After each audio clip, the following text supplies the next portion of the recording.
Salam damai sejahtera buat semua anak-anak Tuhan. Kita kembali berjumpa dalam persekutuan bersama dalam peribadahan kita hari ini sebagai bentuk ungkapan syukur kita atas kasih dan pemeliharaan Tuhan yang terjadi dalam hidup kita. Saudara-saudaraku yang kekasih, ada seorang ahli teologi yang bernama Charles Spurgeon, ya itu tulisannya, saya tidak tahu cara membaca namanya. Dia bilang begini, tidak ada yang lebih indah di mata Tuhan daripada seorang pelayan yang tetap setia di tengah badai dan seorang pendengar yang dengan rendah hati menerima kebenaran firman Tuhan, menerima kebenaran firman Tuhan. Itu berarti bagi Charles Spurgeon ada dua sikap yang penting dalam kehidupan rohani orang percaya, yaitu yang pertama kesetiaan dalam pelayanan, yang kedua kerelaan hati untuk menerima firman Tuhan. Saya pikir pernyataan ini benar, karena ketika kita menjadi orang percaya yang mengaku menerima Tuhan Yesus di dalam hidup kita, tetapi kita tidak sungguh-sungguh, kita tidak serius memiliki kerelaan hati untuk menerima firman Tuhan yang menolong dan menuntun perjalanan hidup kita hari lepas hari, atau kita sebagai para pelayannya tidak memiliki kerendahan hati untuk memiliki kesetiaan dalam pelayanan, ini juga menjadi satu soal besar. Saudara-saudaraku yang kekasih, kisah yang kita baca pada saat ini merupakan sebuah kisah serangkaian perjalanan pelayanan Paulus di kota yang namanya Makedonia. Jadi di Makedonia ini Paulus ada di beberapa kota-kota kecil. Ia mulai dari kota Filipi. Itu kita bisa baca di pasalnya yang ke-16. Ketika Paulus dari kota yang bernama Listra di Ikonium, ia mendapat mimpi, ia mendapat semacam visi di malam hari, dan ia mendapat penglihatan bahwa orang-orang di Makedonia memanggilnya dan meminta ia untuk ada di Makedonia dan pelayanan di sana. Dan karena itu ia berangkat ke Makedonia, ia bersama Silas temannya, dan di Makedonia ia berjumpa, dan ia dari Listra ia sudah ada bersama dengan Timotius dan Silas. Mereka bertiga berangkat dari Ikonium, mereka menuju ke Makedonia, dan di Makedonia mereka mulai dari kota pertama itu Filipi. Di kota Filipi Paulus ini memulai pelayanannya, dan sesuatu yang menarik ialah Paulus ini selalu melakukan pelayanan di rumah-rumah ibadat orang Yahudi, di sinagoge. Jadi di kota di mana ia pergi, dia akan selalu mencari di mana ada tempat pertemuan orang beribadah, sinagoge. Dan di sana dia memulai pelayanannya. Itu kita bisa membacanya di pasal 16. Paulus di Filipi, itu kota pertama di Makedonia yang ia kunjungi. Di Filipi ia memulai pekerjaan pelayanan penginjilan di situ. Dan di situ ada seorang perempuan yang terkenal, penjual kain ungu yang bernama Lydia, menerima pekabaran Injil, dan ia seisi rumahnya memberi diri untuk menerima Tuhan Yesus. Tetapi ternyata ada kelompok-kelompok Yahudi tertentu merasa terganggu dengan kehadiran Paulus.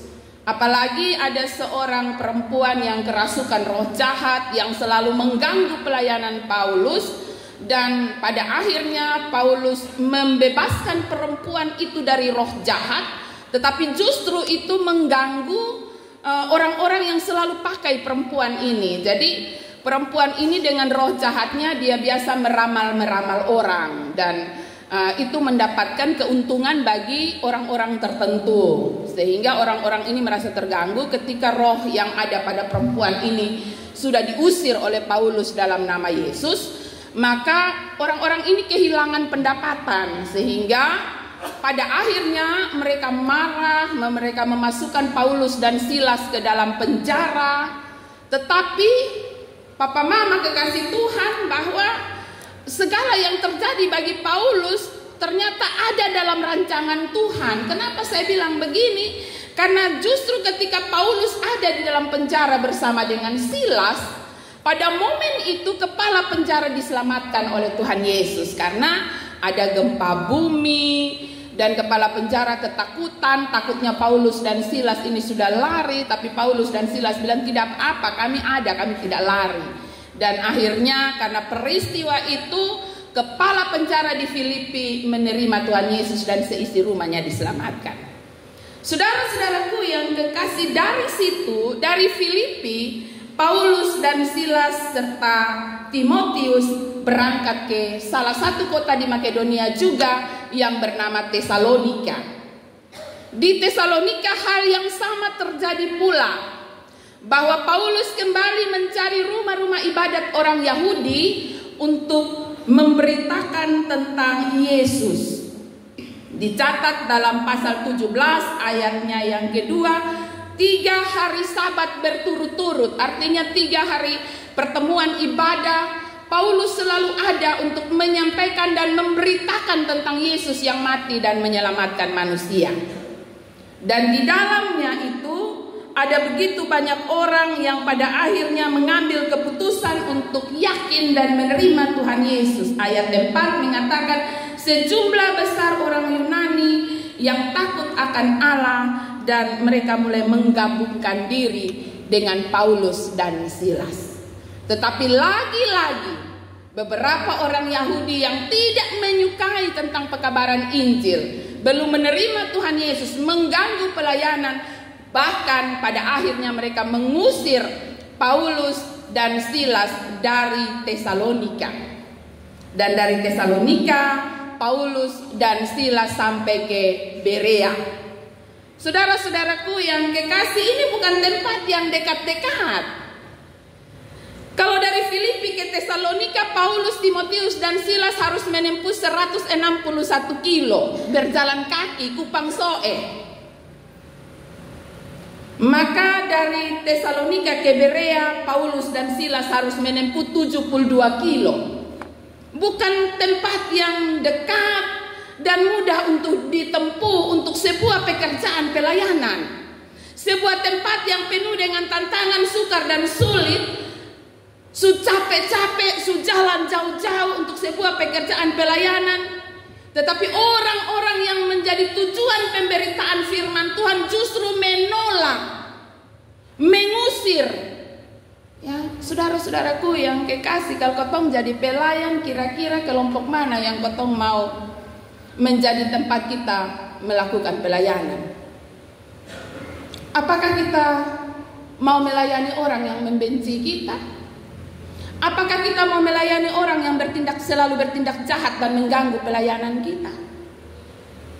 Hari ini kita membaca firman Tuhan dan kita belajar dari kisah Rasul Paulus. Ketika mereka sampai di Berea yang menjadi bacaan kita pada pagi hari ini. Di Berea hal yang sama. Rasul Paulus kembali mencari rumah ibadat untuk ada di dalam pemberitaan firman Tuhan. Di ayat yang ke-10. Setibanya di situ, pergilah mereka ke rumah ibadat orang Yahudi. Ya, ini yang tempat yang ketiga di Makedonia. Di Filipi orang Yahudi yang usir dendong. Di Tesalonika orang Yahudi yang bikin kacau, bahkan usir kasih masuk di penjara, usir sendong. Ketika di Berea pun Paulus tidak kapok-kapoknya. Dia kembali mencari kelompok orang Yahudi untuk menjadi sasaran pemberitaan firman Tuhan. Apa yang mau tersampaikan lewat bacaan ini? Paulus mau mengatakan kepada kita dalam pekerjaan pelayanannya, dia mau bilang, bahwa menjadi sasaran pekabaran Injil tidak harus mencari tempat yang nyaman, tidak harus mencari orang-orang yang baik-baik saja, tetapi justru Paulus merasa tertantang untuk pergi dan terus pergi mencari mereka yang selama ini menantang-nantang pekerjaan pekabaran Injil. Ya. Paulus merasa tertantang untuk datang dan menyampaikan tentang keselamatan yang Tuhan telah buat bagi mereka yang menolak pemberitaan Injil. Kalau Paulus hanya mementingkan rasa nyaman, tentu dia tidak akan pergi mencari kelompok orang Yahudi. Karena apa yang terjadi Papa Mama pada ayat yang ke-13 bacaan kita mengatakan bahwa ketika ada begitu banyak orang yang sudah mulai menerima pekerjaan Tuhan, sudah menerima pemberitaan Injil, bahwa ternyata masih lagi ada orang-orang Yahudi yang menolak, yang mencari tahu, yang mengacaukan pemberitaan yang dilakukan oleh Paulus. Saudara-saudaraku yang kekasih dalam kasih Tuhan kita Yesus Kristus, kemarin kita, puji Tuhan ya, kita telah melakukan evaluasi pelayanan. Sepanjang 2024 kita mengevaluasi semua bentuk pelayanan kita, baik di rayon, di UPP, pelayanan kategorial, fungsional, pelayanan di gereja, segala sesuatu yang kita telah jalani sepanjang 2024, kita evaluasi. Apa sih yang sudah kita buat? Apakah kita punya kendala? Apakah kita punya masalah? Ataukah semuanya berjalan mulus? Papa Mama, jemaat Tuhan yang diberkati, ternyata dalam evaluasi itu kita menemukan ada sejumlah kendala dalam pelayanan. Di sini jemaat kita ada di dalam jemaat Gemit Getsemani yang 100% terima Tuhan Yesus, yang mengaku menjadi anak Tuhan. Tapi kok bisa ada kendala pelayanan? Ya, karena kita manusia. Ada sejumlah kendala pelayanan yang didapati di tahun 2024. Bukan saja dari jemaat Tuhan, tetapi juga dari para pelayannya. Dalam keterbatasan kita, dalam kelemahan kita, ada sejumlah kendala. Ya. Ada yang menolak dengan berbagai alasan. Ya. Ada urusan keluarga, ada sibuk, ada lupa jadwal, ya, dan sejumlah alasan yang lain. Dan hari ini kita belajar dari firman Tuhan ini. Apa yang menyebabkan Paulus ditolak dalam sejumlah pelayanannya? Mari kita baca. Ayat 4 mengatakan bahwa beberapa orang dari mereka menjadi yakin dan menggabungkan diri dengan Paulus dan Silas, dan sejumlah besar orang yang takut, dan tidak sedikit perempuan-perempuan terkemuka yang menerima. Tetapi di ayat yang kelima dikatakan, tetapi orang-orang Yahudi menjadi iri hati. Ini menjadi salah satu bibit kenapa pekerjaan pelayanan menjadi terbengkalai? Mengapa pekabaran Injil mendapatkan kendala, mendapatkan hambatan, mendapatkan masalah? Karena iri hati. Ya, itu yang tercatat di Kisah Para Rasul. Ketika ada iri hati menimbulkan berbagai-bagai tantangan. Di sini dikatakan karena iri hati orang-orang Yahudi bergabung dengan beberapa penjahat petualang-petualang di pasar untuk mengadakan keributan, mengacaukan kota dengan maksud mengacaukan pekerjaan pelayanan. Karena iri hati, maka kita juga menemukan bahwa di ayat 13 orang su sampai Berea, ya. Paulus su keluar dari Tesalonika ku su sampai Berea, 72 kilo dari Tesalonika. Dia su pindah untuk pelayanan di tempat lain. Tapi ini orang yang iri hati di Tesalonika masih melakukan kekacauan. Di ayat 13 dikatakan, mereka juga ke sana menghasut dan menggelisahkan hati orang banyak. Papa mama lihat ini kekuatan iri hati. Dosa iri hati pun kekuatan. Ya. Mereka bahkan jalan 72 kilo hanya untuk bikin kacau pelayanan. Apa yang mau dikatakan dari bacaan ini? Ini mau bilang bahwa segala yang berhubungan dengan pekerjaan kebenaran, pemberitaan Injil, penyampaian keselamatan yang datang dari Tuhan akan selalu berhadapan dengan iblis yang tidak menyukai anak-anak Tuhan menerima kabar keselamatan. Karena itu Paulus ditentang, Paulus dihujat, Paulus diganggu, pekerjaan pelayanan terhambat, dan ada banyak-banyak hal yang ingin mengacaukan pekerjaan pelayanan. Saudara-saudaraku yang kekasih, belajar dari evaluasi kemarin, kami para pelayan belajar untuk tidak boleh berhenti, tidak boleh kapok ketika menghadapi tantangan dan pelayanan. Kami para pelayan belajar untuk seperti apa yang dilakukan oleh Paulus. Walaupun dari Filipi, Tesalonika sampai Berea, ia terus dikacaukan dan diganggu oleh orang-orang Yahudi. Tapi ia tidak pernah berhenti mendatangi kelompok-kelompok ini untuk menyampaikan tentang keselamatan yang telah dilakukan oleh Allah di dalam Yesus. Hal yang kedua yang perlu kita belajar dari firman Tuhan hari ini, dicatat bahwa ada sedikit perbedaan penerimaan. Kalau di Tesalonika tidak terlalu banyak orang yang menerima hasil dari pekabaran Injil, berbeda dengan di Berea. Di Berea dicatat bahwa ternyata bahwa di Berea orang-orang Yahudi di sana menerima dengan segala kerelaan hati. Tentu ini memberikan motivasi baru, semangat baru bagi Paulus. Ya, kalau di Filipi, Tesalonika, ya subai-bai ada yang mau terima, tapi kemudian dia diusir, ditolak, dikacaukan pelayanannya. Dia mendapat semacam vitamin baru ketika ia ada di Berea. Dalam ayat yang ke-11 dicatat bahwa orang-orang Yahudi di Berea luar biasa.